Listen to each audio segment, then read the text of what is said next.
नमस्कार, मैं हूं प्रदीप सेक्रियाल और आप देख रहे हैं न्यूज पीटीएस टीवी। विकासखंड मुंशियारी के गोल्फा गांव में ग्रामीण अपने आप को भयभीत और असुरक्षित महसूस कर रहे हैं। ग्रामीण घास लकड़ी लेने जंगल भी जा रहे हैं तो अब झुंड बनाकर जा रहे हैं। इतना दहशत जो गांव में है वो किसी भालू या तेंदुए के आतंक से नहीं है, बल्कि गांव में बीते 30 नवंबर को एक घर में घुसकर जानलेवा हमला कर लूटपाट की जिस घटना को अंजाम दिया गया था, उससे पूरे गांव में अब भय का माहौल पैदा हो गया है। अक्सर दूरस्थ गांव में जो घर होते हैं वह अकेले होते हैं और दूरी पर होते हैं, इसलिए ग्रामीण अपने घर के अंदर ही सहमे हुए हैं। आखिर यह पूरा घटनाक्रम क्या है, आइए आपको बताते हैं। आरोप है कि बीते 30 नवंबर को मुंशियारी के गोल्फा गांव में पूर्व सैनिक हयात सिंह अपने घर पर अकेला था। घर के सभी अन्य सदस्य शादी समारोह में शामिल होने गए थे। गांव के कुछ लुटेरों ने सुनियोजित तरीके से मौका पाते ही रात करीब 10 बजे हयात सिंह के घर में धावा बोल दिया। सबसे पहले उन्होंने लाठी डंडों से हयात सिंह की बेरहमी से पिटाई कर दी, जिससे वह बेहोश होकर जमीन पर गिर पड़ा। उसके बाद लुटेरे घर से करीब 1.5 लाख नकदी और 1 तोला सोना लेकर फरार हो गए। अगले दिन पीड़ित के भाई द्वारा मुंशियारी थाने में तहरीर देने के बाद एक आरोपी को पुलिस द्वारा गिरफ्तार कर उससे 1,30,000 की नकदी बरामद की गई, जबकि मुख्य आरोपी एवं उसका एक और साथी अभी भी फरार हैं। बताया जा रहा है मुख्य आरोपी गोल्फा गांव निवासी जगदीश कोरंगा पुत्र रुद्र सिंह कोरंगा पूर्व में अपराध न करने का शपथ पत्र कई बार ग्राम पंचायत में दे चुके हैं। ग्रामीण उसकी आपराधिक गतिविधियों से भली भांति वाकिफ हैं, इसलिए ग्रामीण दहशत में है कि अगर उसे शीघ्र गिरफ्तार नहीं किया गया तो वह इस घटना की पुनरावृत्ति कभी भी और कर सकता है। इसलिए ग्रामीणों ने प्रशासन से मुख्य आरोपी और उसके साथी को शीघ्र गिरफ्तार करने की मांग की है, अन्यथा उन्होंने उग्र आंदोलन की चेतावनी दी है। आइए अब देखते हैं आज की सुर्खियां। नगर पिथौरागढ़ के देव सिंह मैदान में आज बहुउद्देशीय विधिक चिकित्सा साक्षरता एवं जागरूकता शिविर का आयोजन किया गया। केंद्रीय कानून मंत्री किरण रिजिजू व सर्वोच्च एवं उच्च न्यायालय से आए न्यायाधीशों ने दीपक जलाकर शिविर का शुभारंभ किया। मुंशियारी महोत्सव में हुए गोलीकांड को लेकर सीमांत में आक्रोश बढ़ता जा रहा है। धारचूला में बीजेपी कार्यकर्ताओं ने पुतला फूंककर आक्रोश व्यक्त किया। उन्होंने शीघ्र आरोपी को गिरफ्तार करने की मांग की। वहीं बीजेपी नेता और महामंडलेश्वर स्वामी वीरेंद्रानंद ने पूर्व सीएम हरीश रावत और वर्तमान धारचूला विधायक हरीश धामी पर निशाना साधा है।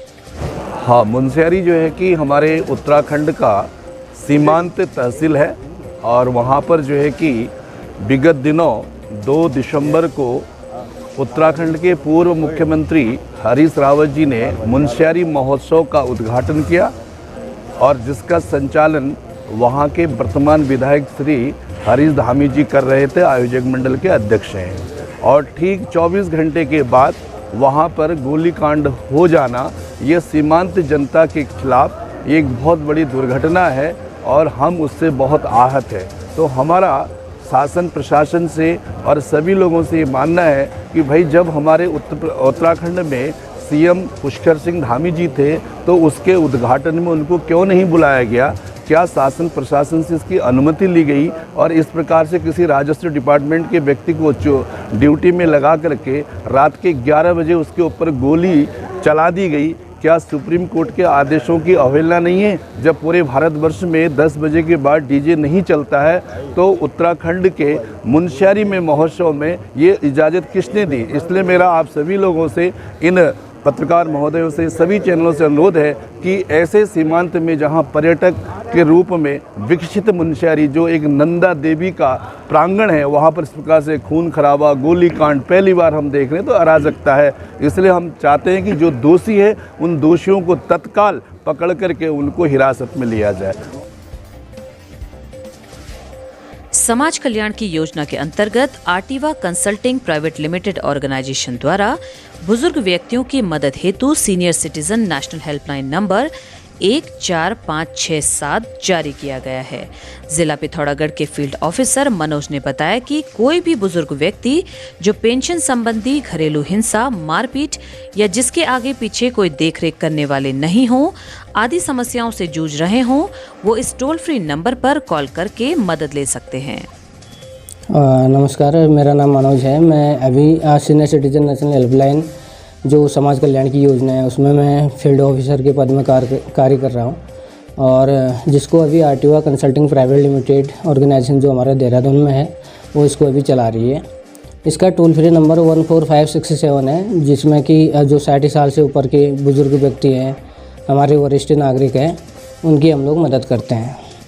किसी की पेंशन संबंधी कोई परेशानी है, कोई घरेलू हिंसा मारपीट है या कहीं कोई एक्सीडेंटल केस है, कोई रेस्क्यू है, तो इस नंबर पे कॉल करने से, ये हमारा कॉल सेंटर देहरादून में है और वहाँ से फिर मेरे पास फ़ोन आता है कि इस जगह में जाइए आप और इन बुज़ुर्ग व्यक्ति की हेल्प कीजिए। तो हम लोग वहाँ जाते हैं और मौके मुआयना करके संबंधित विभागों से बातचीत करके हम उन व्यक्तियों की हेल्प करते हैं। आज जिला मुख्यालय पिथौरागढ़ में कांग्रेस कार्यकर्ताओं ने मुख्यमंत्री का पुतला फूंककर यशपाल आर्य और उनके पुत्र पर हमला करने वाले आरोपियों पर कार्रवाई की मांग की। कहा, सरकार आरोपियों को बचाना चाहती है, जिसे बर्दाश्त नहीं किया जाएगा। ठिठुरती ठंड में जरूरतमंदों को निशुल्क गर्म कपड़े उपलब्ध कराने के उद्देश्य से youth upliftment and welfare association और पहली मंजिल पिथौरागढ़ द्वारा क्वांटम चिमशानौला के पास नेकी की दीवार लगाई गई है।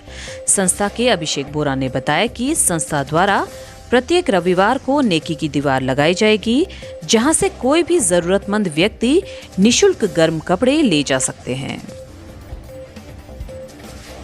बेरीनाग में नशे में चूर होकर पड़ोसी युवती के घर में घुसकर उससे छेड़छाड़ के आरोप में पुलिस ने मछली व्यापारी 28 वर्षीय सद्दाम निवासी रामनगर को गिरफ्तार कर जेल भेज दिया है।